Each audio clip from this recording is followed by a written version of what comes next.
Nous avons la chance de vous recevoir aujourd'hui pour la sortie de votre nouveau livre, copublié avec Olivier Babot, édition Bûcher-Chastel. Ne faites plus d'études, apprendre autrement à l'heure de l'IA. Le titre est un petit peu provocateur. Est-ce que vous pouvez nous résumer déjà ce qui a été à l'origine de ce livre ? Non, le titre n'est pas provocateur. On pense vraiment qu'à part quelques cursus d'exception, il ne faut pas faire d'études en 2025.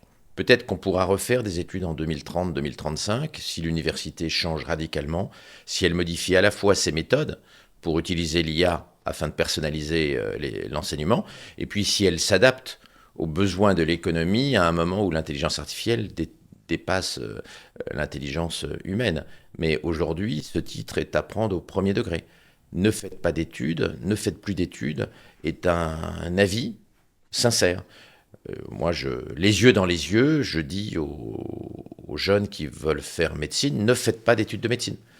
J'ai adoré les études de médecine, j'ai consacré 11 ans de ma vie pour avoir la qualification en chirurgie, mais aujourd'hui, faire médecine n'a aucun sens. Il faut 10 ans d'études pour être médecin généraliste en France en 2025, et d'ores et déjà, l'intelligence artificielle fait beaucoup mieux que les médecins, et pire encore, intelligence artificielle plus médecin, c'est moins bien qu'intelligence sans médecin pour faire un diagnostic médical. On voit à quel point les études de médecine sont totalement inadaptées à l'ère de l'intelligence artificielle. Donc, consacrer 10 ans de sa vie pour faire moins bien que l'IA et pour dégrader les résultats de l'IA, quand on est un jeune médecin ou un médecin plus âgé, ça n'a pas de sens. Donc, en attendant que l'éducation s'adapte à la nouvelle ère, il ne faut pas faire d'études. Le Financial Times, dans un dossier récent, disait la même chose.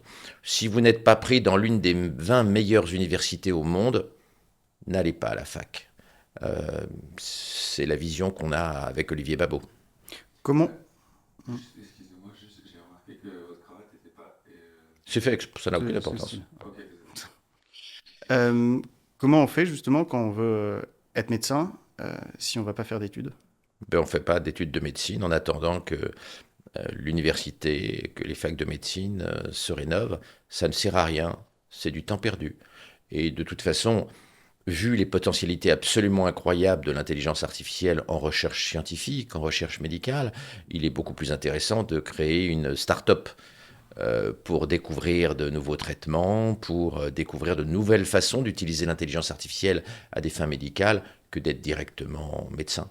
L'avenir n'est pas aux médecins, elle est aux intelligences artificielles qui inventent de nouveaux traitements. D'ailleurs, la Silicon Valley est convaincue que l'intelligence artificielle va nous faire des progrès absolument fous en matière de recherche dans le domaine de la santé.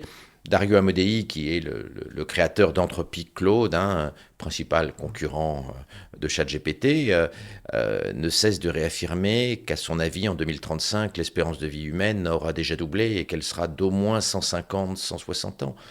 Quant à Demis Hassabis, prix Nobel de chimie et patron de toutes les IA chez Google, c'est lui qui a eu le prix Nobel pour avoir, grâce à l'IA de Google, AlphaFold, déterminé la structure en 3 dimensions des 200 millions de protéines sur Terre, ce qui aurait pris 5000 ans à la communauté scientifique sans l'intelligence artificielle de Google. Demis Hassabis ne cesse de répéter depuis le printemps qu'il est convaincu qu'entre 2035 et 2040, les dernières maladies humaines qui n'ont pas de traitement seront guéries grâce à l'intelligence artificielle et qu'en 2040, il ne restera plus une seule maladie humaine dont l'intelligence artificielle n'aura pas trouvé le traitement. Toutes les maladies neurodégénératives, y compris Alzheimer, Parkinson, la sclérose latérale amyotrophique, tous les cancers, même les plus horribles, toutes les maladies dégénératives auront, de son point de vue, un traitement et auront disparu grâce à l'intelligence artificielle. Donc finalement, ce qui est important aujourd'hui, c'est d'aider l'intelligence artificielle à trouver des traitements pour guérir les maladies. Ce n'est pas d'être médecin. Il y a beaucoup plus de valeur à labourer la recherche médicale avec l'aide de l'IA qu'à voir des malades. Vous dites en introduction, enfin, tu dis, pardon, en introduction du livre, ce livre naît d'une panique, qu'on était avant dans un système un peu où il y avait du confort mais sans tempête. Ce système n'existe plus, qu'on a un monde qui s'effondre et que les jeunes vont en payer en premier le prix, qu'on est passé d'une aristocratie basée sur les diplômes à un nouvel ordre social avec l'intelligence artificielle. et que un des premiers impacts, c'est que non seulement il y a un monde qui est en train de mourir, mais que l'intelligence artificielle modifie également la façon dont fonctionne le cerveau, puisque des cerveaux qui n'ont pas grandi avec des applications, qui n'ont pas grandi avec l'informatique et qui n'ont pas grandi avec l'intelligence artificielle sont totalement différents que les cerveaux de la nouvelle génération. Donc on est presque aussi à un moment un petit peu charnière où il y a peut-être pas des espèces différentes, mais des intelligences différentes, et que dans ce monde-là, ce système-là, avoir le monde ancien où on a du diplôme, et on pense qu'on va avoir un métier, une carrière à vie, est totalement dépassé. Mais est-ce qu'il n'y a pas des barrières psychologiques encore chez les dirigeants pour comprendre qu'il faut un petit peu évoluer à la fois dans le monde du travail, dans l'entreprise, mais aussi pour la politique de jeunesse, d'éducation? Aujourd'hui, la classe politique a un retard considérable. Elle est globalement technophobe. Elle est de moins bonne qualité qu'avant parce que les gens les plus malins ne veulent plus faire de politique. C'est trop dur, la politique. On prend trop de coups. On est accusé de s'enrichir alors que les politiciens ne s'enrichissent pas du tout et gagnent mal leur vie. On se fait engueuler sans arrêt. De plus en plus de gens refusent de faire de la politique. Donc on se retrouve avec des gens qui sont moins bons qu'avant au moment où les enjeux deviennent de plus en plus difficiles. Quand on voit les salaires qu'il y a dans le monde de l'intelligence artificielle, d'aller se casser dans le monde politique pour gagner des clopinettes, ça n'est pas très intéressant. On commence à voir dans la Silicon Valley des packages salariaux pour des gamins très doués en intelligence artificielle de 30 ans en milliards de dollars, des salaires en milliards de dollars. Mark Zuckerberg commence à rémunérer les meilleurs spécialistes en intelligence artificielle en milliards de dollars. C'est-à-dire que quand on est très très très très malin aujourd'hui, on peut gagner des milliards en étant éducateur d'intelligence artificielle. D'aller faire de la politique en gagnant 2,5 fois le SMIC et en se faisant engueuler toute la journée et en se faisant traiter de corrompu, ça n'a aucun intérêt. Donc pour réguler le monde très compliqué qui vient, il faut réhabiliter le métier politique, arrêter de cracher sur les politiciens pour qu'on ait à nouveau des politiciens de bon niveau, ce qui n'est pas le cas. Le niveau de l'Assemblée nationale s'est effondré depuis 30 ans. Et c'est sûr que quand on voit Éric Coquerel parler de la taxe Zuckman, qu'il n'a pas compris, et dont il n'a absolument pas compris les ressorts, on est inquiet pour la façon dont l'Assemblée nationale va réguler la vague technologique autour de l'intelligence artificielle. Éric Coquerel, donc le mélenchoniste, qui est le président de la commission des finances de l'Assemblée nationale, ne connaissait pas Mistral, n'avait aucune idée de ce qu'est l'intelligence artificielle, du fonctionnement des entreprises de la tech. Il ignorait tout du monde de l'intelligence artificielle lorsqu'il a été interviewé il y a quelques semaines. C'est terrifiant. Donc oui, les politiciens ne sont pas adaptés, le système éducatif non plus n'est pas adapté. Et le système éducatif, il a un énorme problème. C'est que l'éducation de l'intelligence artificielle mobilise des milliers de milliards de dollars et attire les meilleurs cerveaux du monde. Au moment où nous parlons, la Silicon Valley est en train d'investir 2900 milliards pour créer des data centers destinés à l'intelligence artificielle, destinés à l'éducation de l'intelligence artificielle. Et elle dépense en recherche chaque jour 1 milliard de dollars pour éduquer les intelligences artificielles. Et elle fait venir des petits génies de la terre entière pour éduquer les intelligences artificielles. Les salaires en dizaines de millions de dollars, en centaines de millions de dollars, et maintenant les paquets salariaux en milliards de dollars se multiplient. Donc nous investissons dans l'éducation de l'intelligence artificielle des milliers de milliards de dollars, on fait venir les meilleurs cerveaux du monde, et dans le même temps, l'école, l'université et la formation professionnelle des adultes sont en jachère, n'ont pas du tout intégré la révolution qu'est l'intelligence artificielle, et puis elles n'ont pas d'argent. Le système de formation n'a pas d'argent. Il n'a pas le millième de l'argent que la Silicon Valley met dans l'éducation des intelligences artificielles. Donc on a deux mondes, deux écoles. L'école de l'intelligence artificielle qui est gavée de pognon, et puis l'école des cerveaux biologiques, des cerveaux de nos enfants, qui est dégueulasse, sans moyens, avec des gens qui sont de moins en moins bons, parce que c'est un secteur qui n'est pas très attirant. Quand on est malin aujourd'hui, on ne va pas devenir professeur d'université, on devient éducateur d'intelligence artificielle, on va gagner des millions et des millions et des millions de dollars par an.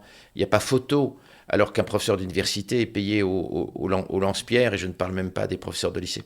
Donc ce décalage entre les moyens immenses mis sur l'éducation de l'intelligence artificielle et l'éducation des cerveaux biologiques de nos enfants, il est énorme et il conduit forcément à ce que l'intelligence artificielle progresse beaucoup, beaucoup plus vite que le cerveau de nos enfants. D'ailleurs, GPT-5 Pro, qui est aujourd'hui le meilleur modèle d'intelligence artificielle, a un quotient intellectuel évalué à 148, ce qui est supérieur à 99,93% des Européens.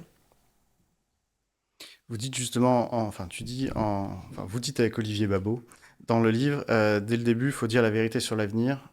On sent que c'est quelque chose qui est quand même très sensible, parce que l'intelligence artificielle, ce monde-là, ça va renforcer les inégalités, et qu'il peut y avoir des tentations populistes de la part des politiques, des éditorialistes, des gens de dire non, non, mais on va pas vers ce modèle-là, sauf qu'en réalité, ça appauvrit tout le monde, et on voit les innovations et les investissements se réaliser dans Silicon Valley.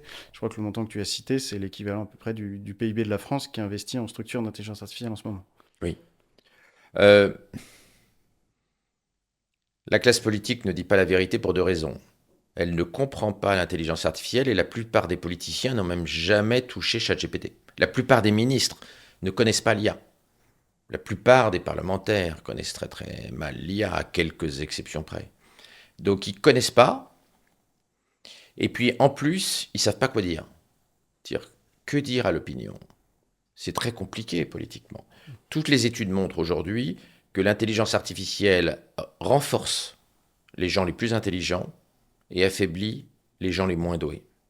Le Wall Street Journal, il y a quelques jours, faisait un dossier sur l'écart qui est en train de se créer entre les gens les plus malins, qui maîtrisent bien l'intelligence artificielle et qui gagnent de plus en plus d'argent, qui ont de plus en plus de pouvoir, puis les gens moins malins, qui en fait sont affaiblis par l'intelligence artificielle et n'en bénéficient pas parce qu'ils ne savent pas comment l'utiliser. Et donc ce décalage entre les gagnants et les perdants de l'ère de l'intelligence artificielle, il est explosif politiquement. On ne peut le régler que par un changement radical du système éducatif, mais le mammouth éducatif ne veut pas changer. Il est très très très rétrograde, il est dans les mains des syndicats qui sont totalement immobiles. Il est probable que le système éducatif va changer, mais dans plusieurs années, et en attendant, on va sacrifier les enfants des classes moyennes et des classes populaires, parce que bien évidemment, les enfants des élites intellectuelles vont, indépendamment de l'école, sans l'école, être formés à la maison à comprendre le monde nouveau, pendant que les enfants des classes populaires et classes moyennes vont payer les pots cassés d'un système éducatif complètement décalé par rapport à l'époque que nous vivons. La première partie du livre s'intitule « Le tsunami de l'intelligence gratuite ». Vous comparez ça à en fait l'arrivée de millions de migrants surqualifiés dans la société. Et que du coup, on sent bien tous les bouleversements que ça peut amener, et notamment qu'on doit admettre qu'en réalité, l'homme, l'humanité, jusqu'à ce qu'on l'a connu jusqu'à aujourd'hui, est finalement pas si intelligente que ça en termes de réalisation d'opérations intellectuelles, de calcul, etc. Et que ça aussi, ça peut prendre un petit peu de temps et à comprendre, mais aussi à comprendre. Il y a une métaphore qui est citée dedans, que c'est comme s'il y avait une super intelligence qui était à 9 mois de grossesse et qu'elle est bientôt accouchée et qui va vraiment nous dépasser de façon définitive. On est en train de vivre la décennie où l'intelligence artificielle nous dépasse dans la totalité des domaines. Effectivement, ça ressemble à l'arrivée de millions d'immigrants à très haut quotient intellectuel. Alors, l'immigration traditionnelle, elle a un bagage socio-culturel qui est assez faible, elle a un niveau de formation globalement assez faible, en tout cas en France. Le niveau de formation des immigrés, il est faible. Là, on voit arriver des intelligences artificielles qui sont l'équivalent d'immigrés à très très haut quotient intellectuel, un quotient intellectuel supérieur à l'immense majorité des Européens, donc c'est un énorme choc. On ne sait pas très bien comment on va réguler la super-intelligence artificielle, certains proposent de l'interdire, mais ça semble relativement irréaliste parce que la Chine n'a pas du tout envie de bloquer les développements de l'intelligence artificielle. Et donc, pour des raisons géopolitiques, il est peu probable que l'Occident fasse un moratoire pendant que l'intelligence artificielle chinoise prendrait le dessus sur les intelligences artificielles européennes qui seraient castrées pour des raisons politiques.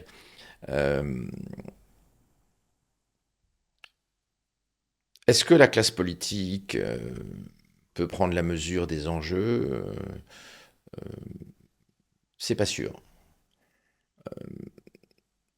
J'ai écrit plusieurs fois que j'étais partisan de limoger tous les ministres, tous les hauts fonctionnaires qui ne connaissent pas bien l'intelligence artificielle et de les remplacer par des gens qui comprennent la révolution technologique en cours.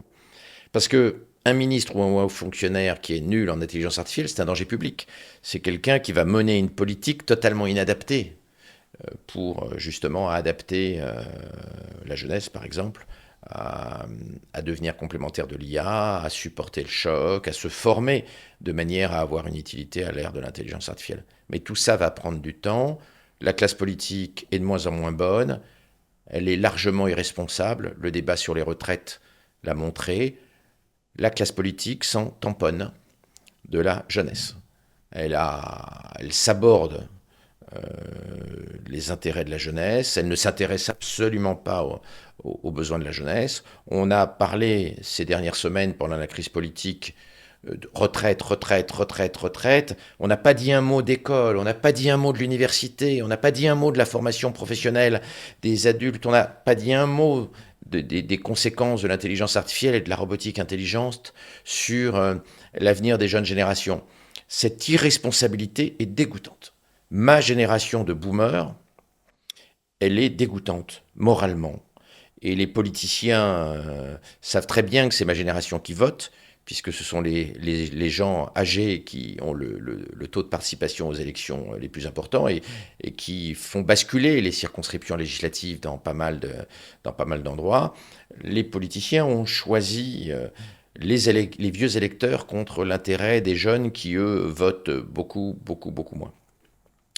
Et c'est irresponsable, mais ça ne risque pas de s'améliorer à court terme. Donc le scénario le plus probable, c'est que les jeunes générations soient sacrifiées pendant plusieurs années avant qu'il y ait un changement de direction pris dans la gouvernance de l'éducation et de l'université. Et admettons qu'on ait des politiciens qui comprennent mieux ces enjeux-là. Comment améliorer la situation d'un pays? Du citoyen, c'est difficile parce qu'il y a plusieurs classes de citoyens et plusieurs classes au sens de métier et autres, donc les bouleversements ne s'effectuent pas à la même vitesse. Mais comment un politicien très aguerri sur l'intelligence artificielle pourrait transformer la société? Vers quelle transformation on devrait aller? D'abord, il faut diffuser une culture de l'IA dans la fonction publique et dans la classe politique. Et ça, un président qui connaît très bien l'IA, ce serait finalement sa première mission. Limoger dans l'appareil d'État tous ceux qui ne comprennent pas l'IA et mettre des gens qui ont compris les conséquences économiques, sociales, politiques, éducatives de l'intelligence artificielle. La deuxième chose à faire, c'est de former mieux. Ça concerne les 3 facettes de l'éducation, la formation initiale, l'université, et puis la formation professionnelle continue des adultes. Les 2 doivent être transformés radicalement. Il y a des pays qui ont pris ce chemin. La Chine a rendu obligatoire, depuis cette année 2025, a rendu obligatoire la formation dès 6 ans à l'intelligence artificielle dans les écoles. Donc il faut former les gens à la bonne utilisation de l'intelligence artificielle, non pas pour glander, mais pour travailler mieux. Il faut convaincre la jeune génération que le sens de l'effort est fondamental, parce que c'est pas en étant une grosse feignasse qu'on va être complémentaire de l'intelligence artificielle. Quand l'intelligence artificielle est plus intelligente que soi, il faut ruser, et il faut être courageux pour trouver sa place, et pour ne pas être laminé, pour ne pas être remplacé.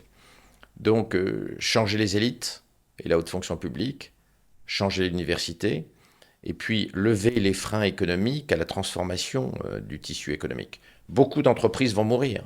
beaucoup de métiers vont être radicalement transformés. On voit à quelle vitesse la Chine est en train d'écrabouiller l'Europe en matière d'industrie automobile.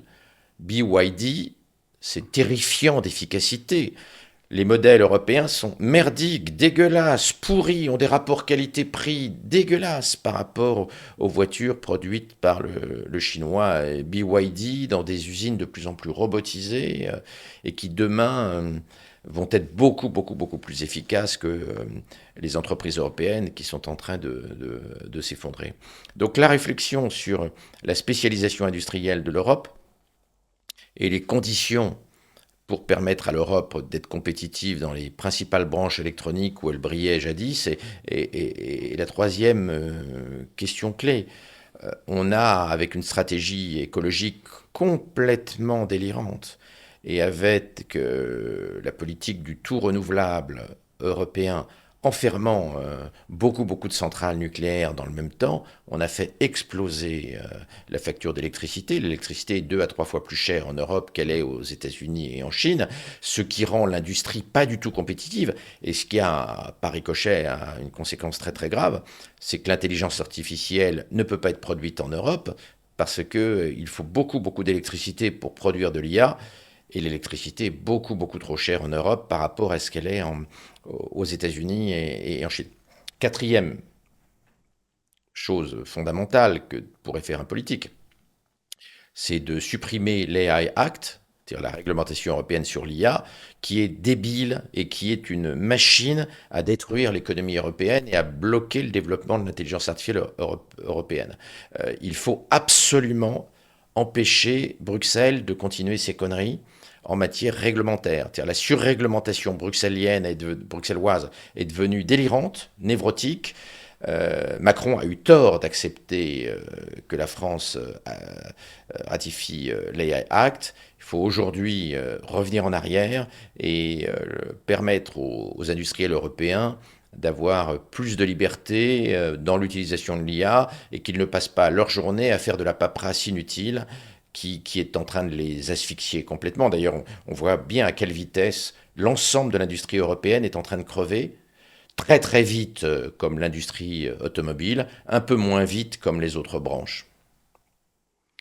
Et vous mentionnez dans le livre l'avènement de la super intelligence artificielle, intelligence artificielle générative, et celle qui peut avoir conscience d'elle-même. Vous mentionnez déjà une expérience qu'il y a eu où l'intelligence artificielle, en fait, s'était mise en sauvegarde pour ne pas être supprimée. Alors, l'arrivée de la superintelligence artificielle est à peu près certaine. Enfin, tous les experts sont convaincus que la superintelligence artificielle sera là entre 2029 et 2035. La question plus difficile, c'est la conscience artificielle. Est-ce que l'IA peut acquérir une vraie conscience d'elle-même, comme nous, ou pas? La question est débattue. Les experts n'arrivent pas à se mettre d'accord. Donc mon opinion, qui est bien moins charpentée que celle des experts, n'a pas beaucoup d'intérêt. J'assiste à ce débat qui sont des querelles de chiffonniers entre experts. Je ne vais pas me permettre de trancher un sujet aussi délicat où les meilleurs spécialistes mondiaux de l'IA s'engueulent et n'arrivent pas à se mettre d'accord. Mais dans le scénario où ce serait le cas, que ça émerge, ça peut être totalement dévastateur, en tout cas sur les structures telles qu'on les connaît. Et sur Oui, alors c'est l'humanité. pour ça qu'il faut réfléchir à ce qu'on appelle le super-alignement. C'est-à-dire comment des gens moins intelligents que l'IA, nous, pouvons contrôler une espèce, l'intelligence artificielle, plus intelligente que nous.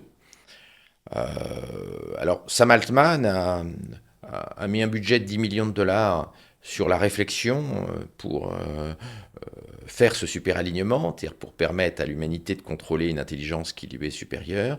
Beaucoup de gens pensent que ce n'est pas très réaliste, notamment Geoffrey Hinton, qui est prix Nobel de physique 2024, pour avoir justement inventé les réseaux de neurones profonds qui sont à la base de ChatGPT, de Gemini, de Claude, etc., est assez pessimiste et pense que nous ne sommes plus l'espèce la plus intelligente sur Terre, c'est l'IA, et nous sommes la deuxième espèce la plus intelligente sur Terre, et que le décalage entre l'intelligence humaine et l'intelligence artificielle devient très important, et que nous rentrons dans une zone de risque. D'ailleurs, le 19 février 2024, il y a 1 an et demi, dans une interview au Financial Times, il expliquait qu'il estimait qu'il y avait 10% de chances que l'intelligence artificielle extermine les 8 milliards d'êtres humains d'ici 2044. On voit que c'est un prix Nobel pas très optimiste. Et dans ce cas de figure, c'est-à-dire qu'il y a une intelligence supérieure qui aujourd'hui n'est matérialisée que dans des puces et que dans des interfaces, mais qui peut être très rapidement pluguée sur des robots Bien sûr, qui sont en train d'être produits. On pense notamment à ceux de Tesla ou ceux des Chinois qui sont assez connus. On voit plein de vidéos. bien sûr. Mais que ce soit une super intelligence artificielle ou l'intelligence artificielle niveau de ChatGPT 5, ça bouleverse quand même beaucoup de choses, notamment en termes de production, en termes de métier. Dans les analyses que vous citez dans le livre, il y a entre 90 ou 100% des métiers qui peuvent être rendus obsolètes par l'intelligence artificielle, Profondément transformé, au moins. tels qu'ils sont. Oui, la robotique, la vague de la robotique intelligente est bouleversante. On pensait il y a 10 ans que seule l'école bleue allait être touchée par l'automatisation. Puis après, avec les intelligences artificielles comme ChatGPT, on s'est dit, mais les cols blancs vont être touchés aussi. Puis là, on se rend compte que les cols bleus vont être touchés non pas par des robots inintelligents, mais par des robots super intelligents branchés sur ChatGPT, Gemini et les autres intelligences artificielles en train de devenir des super intelligences artificielles. Comme on l'écrit à Olivier Babot, l'ouvrier du bâtiment aux 39 heures va-t-il être concurrentiel face aux robots super intelligents branchés sur les toutes dernières intelligences artificielles qui sera aussi intelligent qu'un polytechnicien?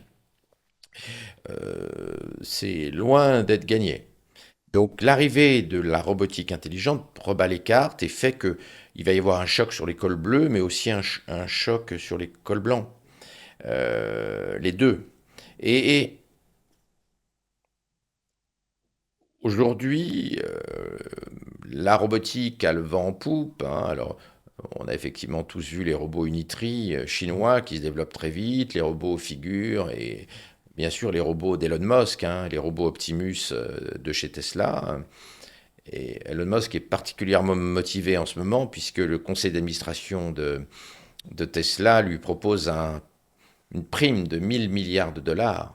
1000 milliards de dollars, hein, pas 1 milliard, pas 10 milliards, pas 100 milliards, 1000 milliards de dollars s'il arrive à développer le marché des robots intelligents Optimus Tesla. Il est très motivé parce que 1000 milliards de dollars, ça fait quand même une assez belle prime. On peut penser qu'il va dépenser beaucoup d'énergie pour faire émerger les robots humanoïdes hyper intelligents. Dont il a dit qu'en 2030, ils seront meilleurs en chirurgie que le meilleur chirurgien sur Terre. C'est-à-dire dans 5 ans, Elon Musk prédit qu'il va toucher la prime de 1000 milliards et qu'il va faire des robots super intelligents, capables de faire n'importe quel métier, y compris la chirurgie, mieux que les meilleurs chirurgiens sur Terre. C'est un choc important dans mon métier comme dans tous les métiers. Justement, dans ton métier, les patients, est-ce qu'ils sont plus enclins à accepter d'être opérés par des robots ou ça va être quand même Alors pour l'instant, il n'existe pas de robots chirurgicaux. Mais... Quand on parle de robotique chirurgicale aujourd'hui, en fait, ce sont des bras télémanipulés qui sont contrôlés par le chirurgien. Mais le vrai robot chirurgien autonome, il va arriver. Alors je ne sais pas si Musk donne la bonne date, mais ça va arriver.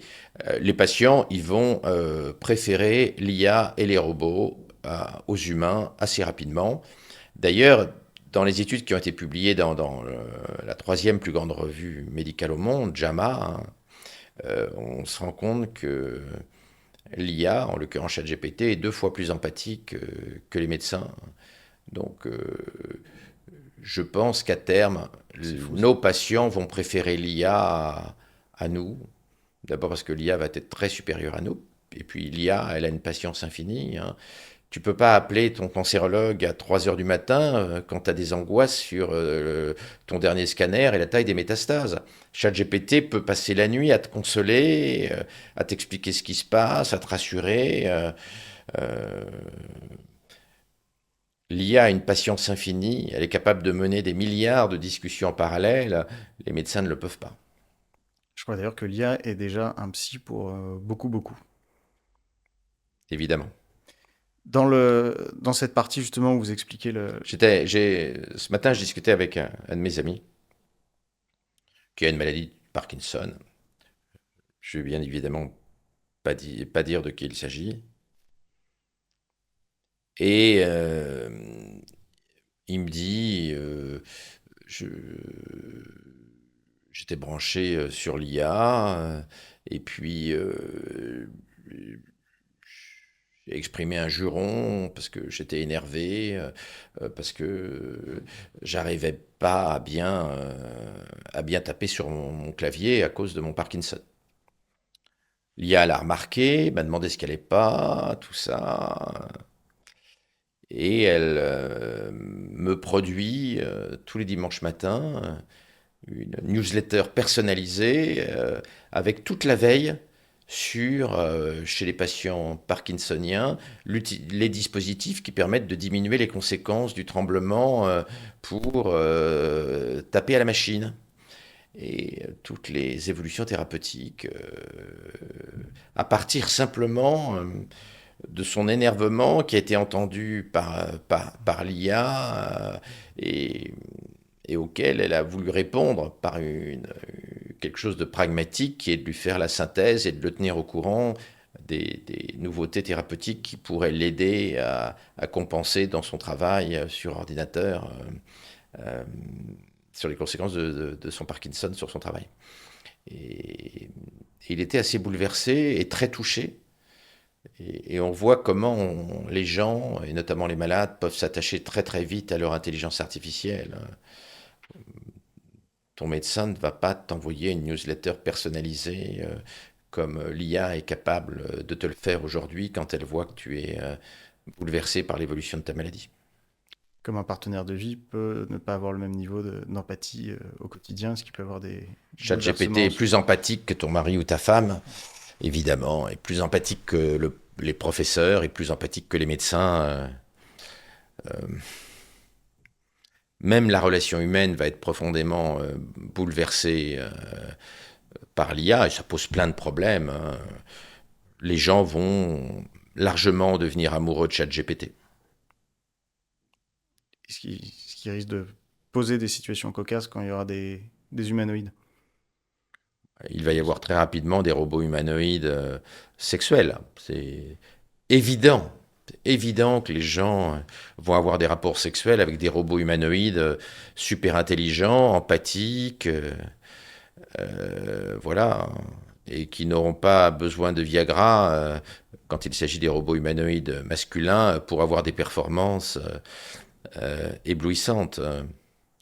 La femme vaginale non comblée à l'ère des robots humanoïdes, c'est terminé.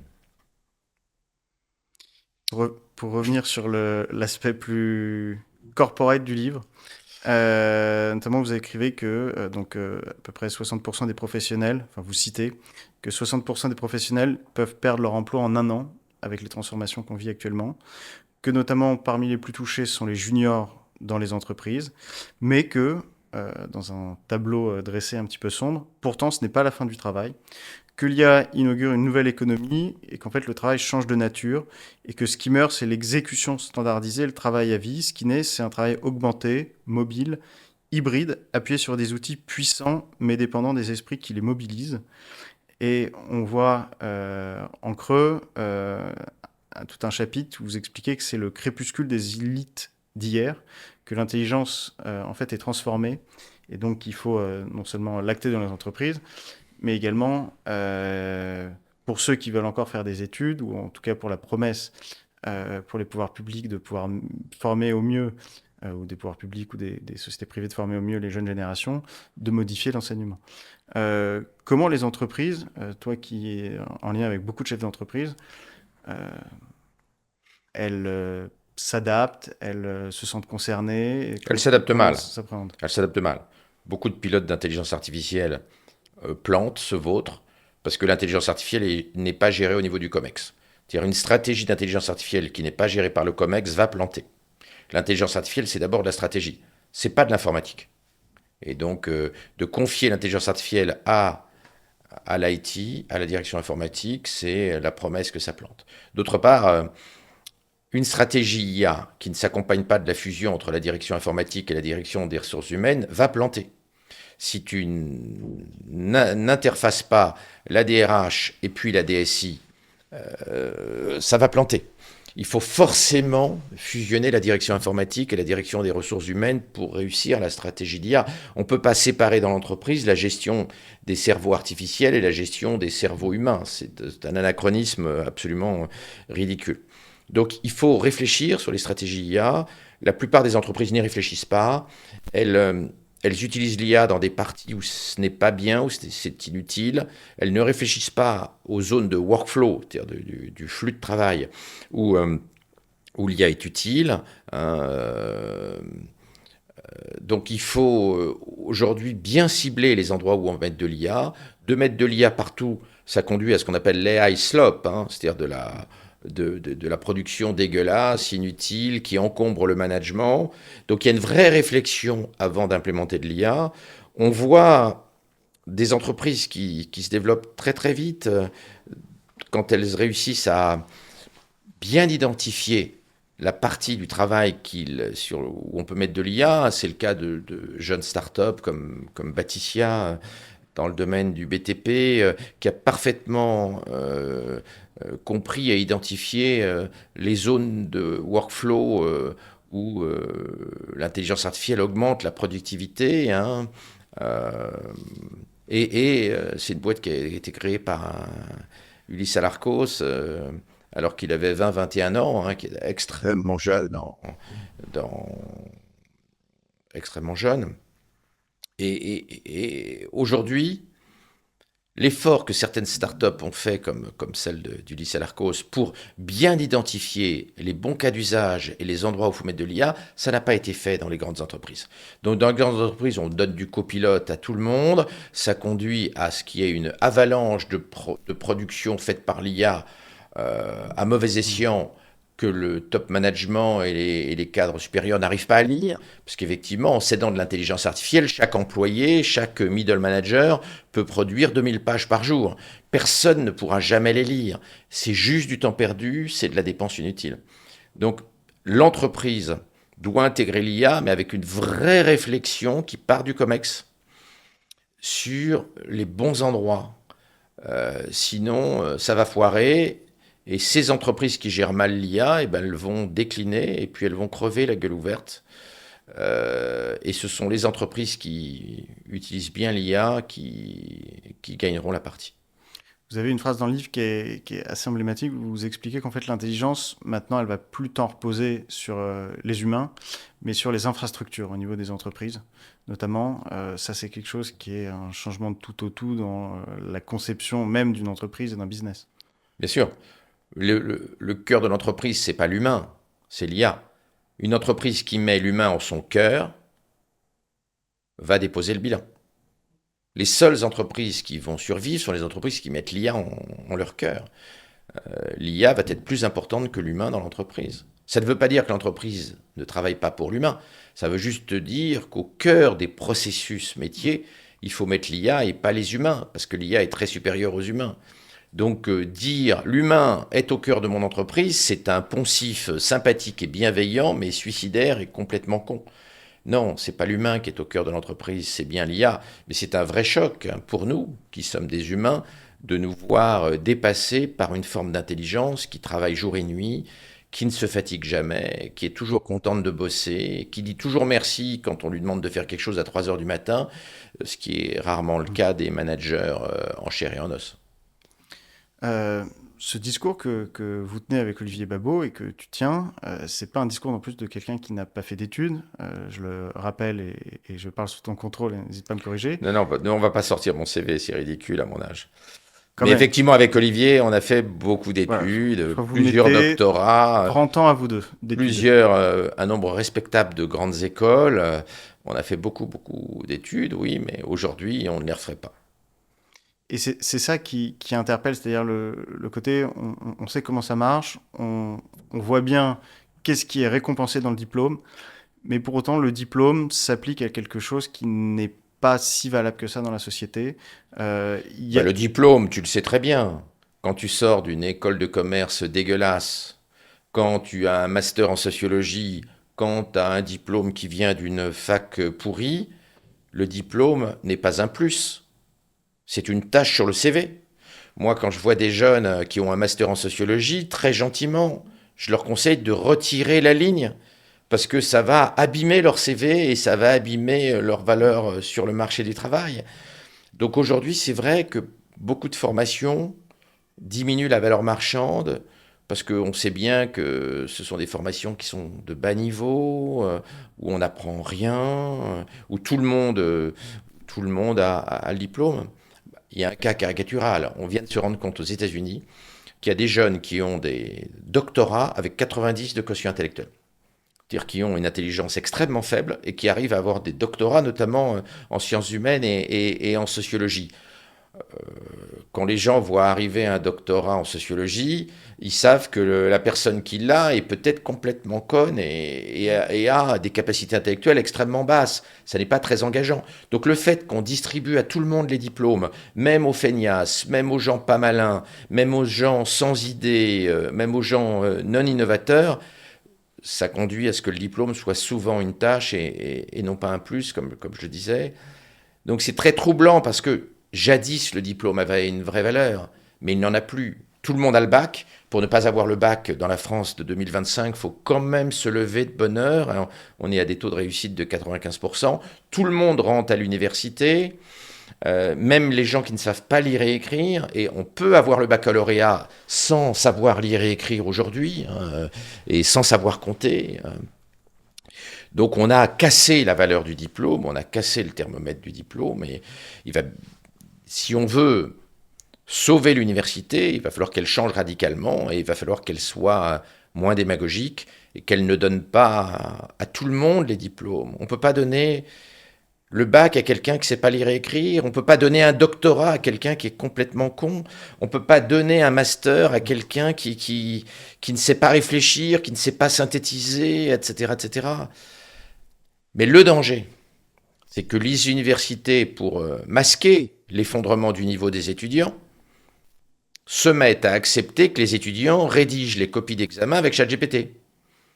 Comme on l'écrit avec Olivier dans le livre, on s'est rendu compte, le Financial Times en a pas mal parlé, on s'est rendu compte que 88% des étudiants anglais rédigent leurs copies d'examen avec ChatGPT pendant les examens écrits surveillés, avec les surveillants qui les laissent faire une photo du sujet d'examen, qui demande à ChatGPT de rédiger la copie d'examen et qui après recopie ce que ChatGPT a envoyé sur le téléphone portable de l'étudiant.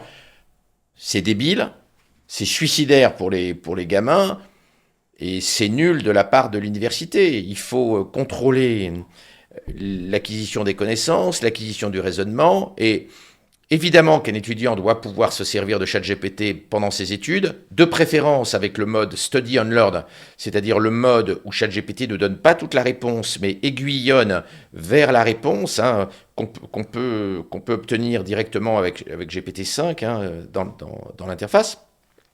Les gamins doivent pouvoir utiliser ChatGPT, mais pour faire mieux, pas pour tout faire faire à l'IA, y compris les copies d'examen surveillées. Parce que là, on arrive à un niveau de débilité qui dépasse l'entendement. Donc il ne faut pas être démagogique, il faut que l'école redevienne élitiste, il faut qu'elle redonne le sens de l'effort, et il faut interdire ChatGPT pendant les examens, même si je suis totalement contre l'interdiction de ChatGPT pendant la scolarité. À condition que ChatGPT serve à faire mieux, pas à glandouiller, évidemment. Ce que vous dites, c'est un peu en deux parties. Dans le livre, il y a le côté qu'en fait les universités sont déjà dépassées parce qu'entre le moment où les programmes sont réalisés, où il y a un tampon qui va durer pour plusieurs années pour un programme de master par exemple ou de licence à l'université, et le moment où l'étudiant rentre en première année, il sort en cinquième année, il y a 5 ans, 8 ans, 9 ans, 10 ans qui peuvent s'être écoulés et le monde du travail a totalement changé. Donc tout le savoir qu'il a reçu est en déconnexion des aptitudes professionnelles réelles. Et puis, comme une étude récente de l'OCDE a montré, la durée de vie d'un savoir professionnel est passée de 30 ans à 2 ans. Ce qui C'est-à-dire fait- la plupart des métiers aujourd'hui, la plupart des savoir-faire durent très peu de temps. Et l'intelligence artificielle va réduire encore la durée de vie des savoirs. Donc on est face à un vrai problème pour le monde de la formation. Et vous ajoutez que l'IA, qui est maintenant totalement un véritable compagnon, un professeur particulier des étudiants, en fait, on se rend compte que plus un étudiant va utiliser l'IA, moins du coup il va développer les savoir-faire, les aptitudes qui seront Alors, nécessaires. les études montrent autre chose.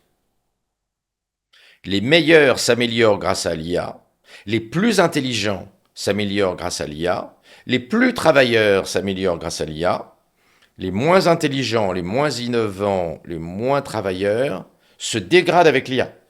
Donc on a une augmentation de l'écart, hein, on est vraiment dans...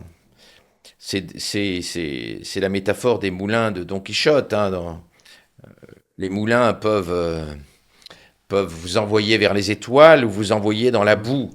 Et les meilleurs, grâce aux moulins de l'IA, partent dans les étoiles et s'envolent, et puis les moins bons s'écrasent et retombent dans la boue. On est dans cette situation-là. L'IA est une machine d'amplification des inégalités. Quand on est intelligent, l'IA est un truc formidable qui vous fait grandir et qui améliore tes capacités. Quand tu es moins malin et que tu ne travailles pas, l'IA t'émascule sur le plan cognitif. Et on a une responsabilité sociale si on veut éviter la gilet jaunisation généralisée, avec des écarts énormes entre ceux qui vont profiter de l'IA et ceux qui vont être diminués par l'IA. Il faut beaucoup réfléchir à la façon dont on forme la jeune génération. Et un truc est certain, il ne faut pas encourager la fainéantise. Car la fainéantise et tout faire par l'IA sans réfléchir par soi-même, c'est la recette pour être au revenu universel et au RSA jusqu'à la fin de sa vie, ce qui n'est pas notre vision à Olivier Babot et moi de la dignité humaine. Puis il y a le risque aussi de la parabole du maître et de l'esclave, et que en se pensant maître de l'IA, on en devient l'esclave, parce que finalement c'est elle qui peut nous dire quoi faire, puisqu'on n'a pas de savoir-faire particulier autre. Si tu ne sais pas bien te servir de l'IA, si on ne réfléchit pas à l'alignement de l'IA avec nous, on pourrait effectivement avoir de mauvaises surprises. Mais ce n'est pas le scénario qu'on privilégie avec Olivier. On ne croit pas à la mort du travail et on ne croit pas au scénario de Terminator. En revanche, on croit à l'augmentation des écarts entre ceux qui vont surfer sur la vague technologique pour faire plus et mieux, et ceux qui vont utiliser l'IA pour ne pas travailler, pour moins travailler, et qui vont, oui, atrophier leur cerveau. Et vous allez un petit peu plus loin sur l'impact de l'IA dans les entreprises. Vous dites, mais en fait, on est à un point où les entreprises, elles vont pas forcément former à l'IA comme on formait à l'informatique pendant des années, aux nouveaux logiciels, etc. Elles vont remplacer les salariés par l'IA. Bah, si tu as un salarié qui a besoin d'être formé à l'IA, pour une entreprise, il est plus logique de s'en séparer. Les salariés qui ne sont pas capables de se former tout seuls à l'IA, tu ne vas pas pouvoir les employer parce que l'IA change sans arrêt, donc il faudrait qu'ils passent leur vie en formation. Ça a des coûts. Et donc, le conseil que je donnerais aux salariés, c'est formez-vous tout seul à l'IA et ne demandez pas au patron de vous former à l'IA. Parce que si vous avez besoin d'être formé à l'IA, le patron n'a pas besoin de vous. Vous allez prendre trop de temps pour suivre la vague technologique. Donc oui, notre conviction, c'est que les entreprises vont cesser de former les salariés. Parce que la durée de vie des savoirs, comme on disait tout à l'heure, est trop faible. Donc le temps que tu aies fini la formation, de toute façon, le savoir, il est quasiment déjà disparu. Donc il faut se former tout seul grâce à ChatGPT. Moi, il y a plein de trucs où c'est ChatGPT qui me forme. Là, avant-hier, il y avait un truc que je n'avais pas compris sur les protocoles MCP. Hein. C'est pour brancher une base de données externe ou des agents sur une IA de type LLM. Et je n'avais pas compris comment on utilisait le langage JSON. Et ChatGPT m'a expliqué avec énormément de patience toutes les étapes techniques que je n'avais pas pigées. Il avait compris pourquoi je n'avais pas compris. Il avait compris là où j'aurais du mal à comprendre parce qu'il me connaît tellement bien. Il avait pigé là où j'allais avoir des lacunes. Il a utilisé les mots qui me permettaient de progresser et de comprendre. Il m'a demandé si j'avais bien compris telles étapes qui lui semblaient difficiles pour moi, parce qu'il connaît mes lacunes et mes connaissances techniques, les deux à la fois, et aucun professeur au monde n'aurait pu m'expliquer les points que je n'avais pas compris sur les protocoles MCP, notamment dans l'organisation agentique. Et c'était bouleversant de voir à quel point il était meilleur que tous les professeurs du monde. Tout ça gratuitement, instantanément, sur son téléphone portable. Oui, c'est très troublant. Mais les gens doivent se servir de ChatGPT comme professeur. Il faut s'en servir 10 fois, 30 fois, 50 fois, 100 fois par jour. Il ne faut pas hésiter à se servir de cet assistant de plus en plus intelligent qu'on a en permanence. C'est à cette condition qu'on aura une belle carrière, une bonne fiche de paye. Et si on ne se sert pas bien de l'IA, on va se cracher. Le métier d'avenir, c'est pas d'essayer de faire mieux les choses que l'IA, c'est d'être l'architecte des IA, c'est d'être l'orchestrateur, le chorégraphe des intelligences, c'est-à-dire d'organiser les intelligences artificielles entre elles, y compris les agents, qui ne sont pas encore totalement au point, mais qui vont l'être dans les années qui viennent, et puis d'organiser l'interface entre les travailleurs humains et l'intelligence artificielle. C'est ce métier-là, le métier de manager de demain. Et il s'apprend en utilisant beaucoup ChatGPT. N'utilisez plus Google, utilisez ChatGPT toute la journée, et vous allez progresser extrêmement vite, et servez-vous-en comme professeur pour tous les sujets possibles. Justement, dans la dernière partie, tu as fait exactement le lien. Apprendre à l'ère de l'IA, un des principaux conseils que vous donnez, c'est qu'en fait, maintenant, avec l'IA, on peut faire de la formation en continu et que c'est nécessaire. On a dressé un tableau un petit peu sombre des bouleversements, en tout cas réaliste, de tout ce que ça implique et toute la précarité que ça peut impliquer. Mais vous dites, voilà, maintenant, avec l'IA, on peut apprendre en continu, ce qui n'était pas le cas avant. Donc, il faut le faire. Mais qu'est-ce qui remplace l'université ? Vous appuyez aussi sur les savoirs fondamentaux. Est-ce que vous pouvez en parler ? Oui, on donne un certain nombre de petites recettes de notre point de vue, sur lesquelles on est convaincu. Par exemple, apprenez l'histoire. Il va y avoir des changements technologiques bouleversants, permanents. Et pour les imaginer, pour aller dans la bonne direction, pour surfer sur la vague technologique, pour aller plus loin, il faut imaginer le futur. Donc il faut être un peu futurologue. Ce qui est Musk d'ailleurs. Ce qui est tous les gens qui réussissent aujourd'hui. Si on ne voit pas où va la technologie, on peut que se vautrer. Et pour imaginer le futur, il faut connaître le passé. Il n'y a pas de compréhension du futur si on n'a pas une bonne connaissance du passé. Et donc ça passe par une bonne culture historique. Et donc l'un de nos conseils, c'est de lire des livres d'histoire, papier ou sur son iPad, peu importe. Il faut lire et encore des livres de culture générale et des livres d'histoire. L'apprentissage de l'histoire est probablement l'un des facteurs clés de succès les plus importants. Donc vous, parents, poussez vos enfants à lire des livres d'histoire. Vous, jeunes, lisez des livres d'histoire. C'est comme ça que vous arriverez à comprendre le futur. D'ailleurs, c'est ce que disait le général de Gaulle en 1934 dans Le fil de l'épée. L'école du commandement, c'est la culture générale. Derrière chaque victoire d'Alexandre le Grand, il y a toujours Aristote. Aristote qui était le professeur particulier d'Alexandre le Grand. Vous parlez justement du Nia Aristote. Exactement. Chacun, grâce à l'IA, peut avoir un professeur personnalisé. Et le mode Study and Learn, qu'il y a maintenant chez Gemini, chez ChatGPT, est formidable. C'est-à-dire qu'il permet que l'IA ne réponde pas tout cuit à nos questions, mais nous aide, quand on le veut, à progresser vers la solution par étapes.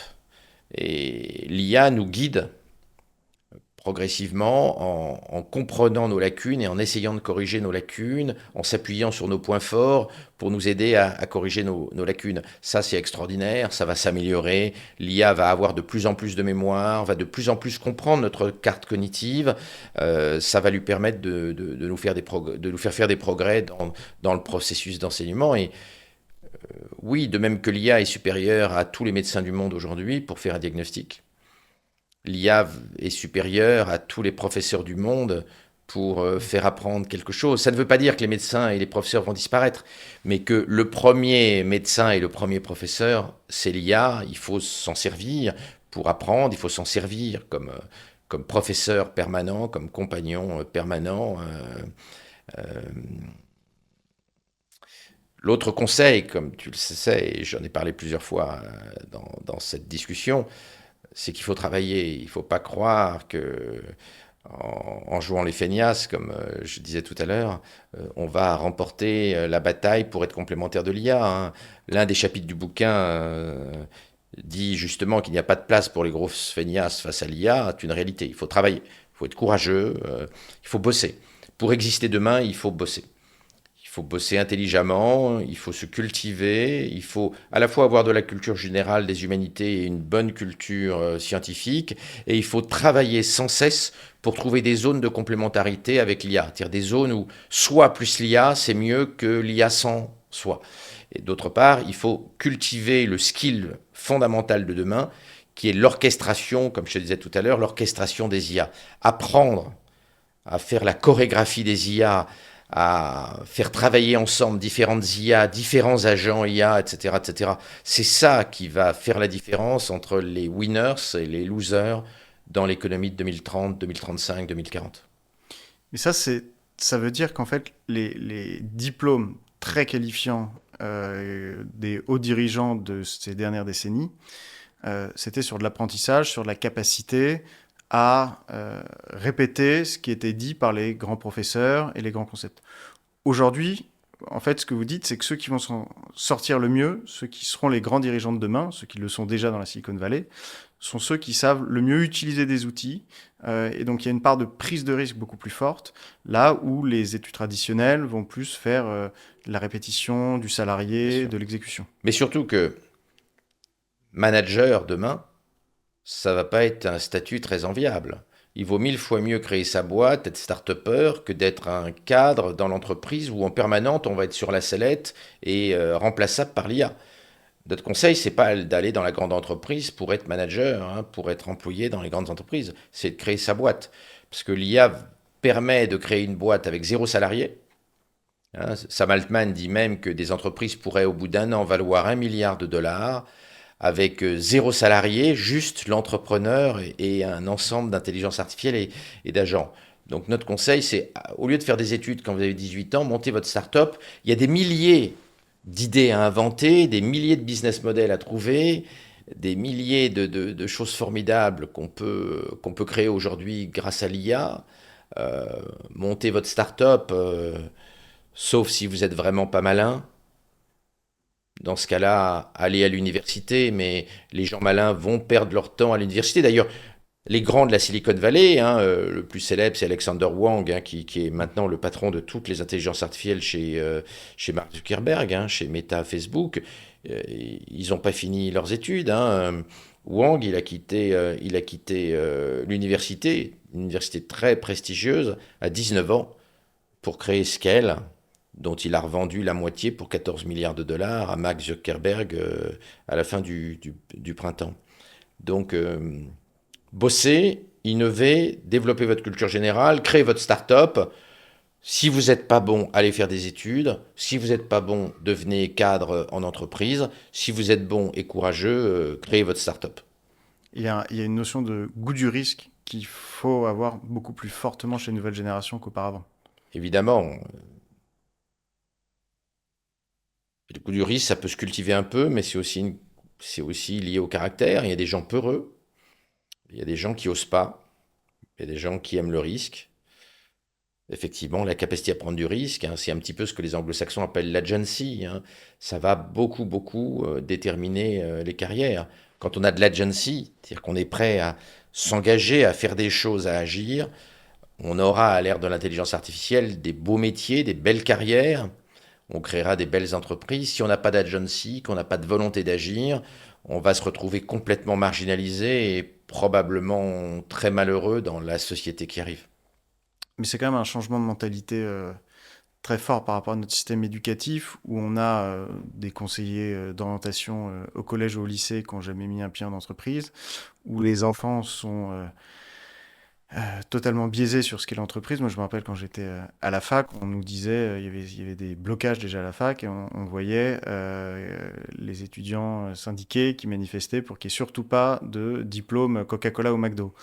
Et à la fois, donc, on peut arriver au collège, au lycée, en université, et la société qui est telle de dire, bah non, il faut avoir un diplôme, il faut avoir un métier, c'est comme ça qu'on va s'en sortir. Là, ce que vous êtes en train de proposer, alors déjà, il y a ne plus faire d'études, mais il y a aussi, et on le voit au travers de beaucoup d'éléments dans différents chapitres, que les universités ou que les écoles transforment totalement leur enseignement, qu'il y a des choses qui peuvent être très positives, comme par exemple le mentorat.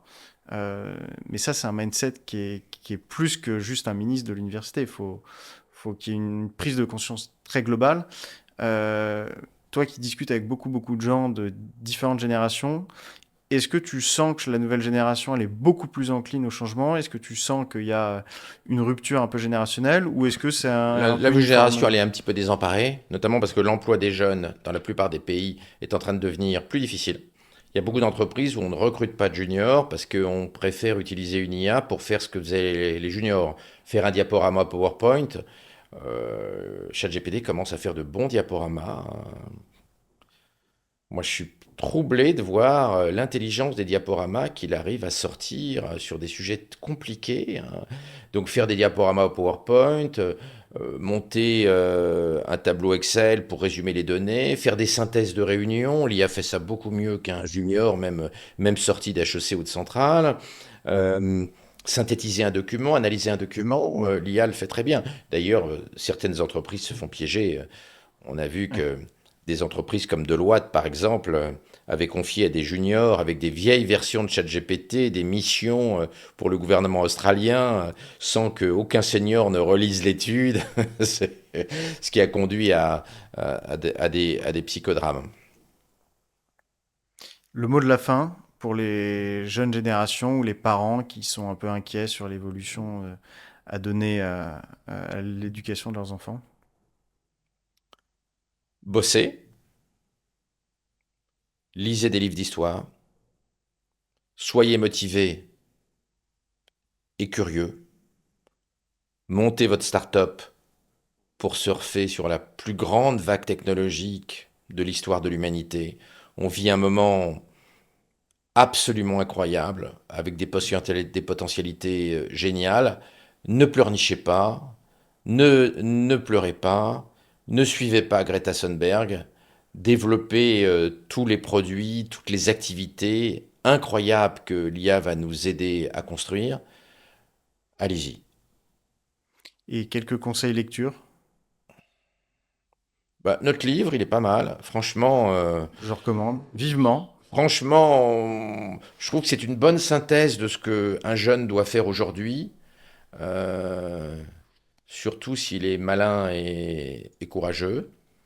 Euh, et puis, oui, ta question, les conseils de lecture. Ouais. Euh, Suivez sur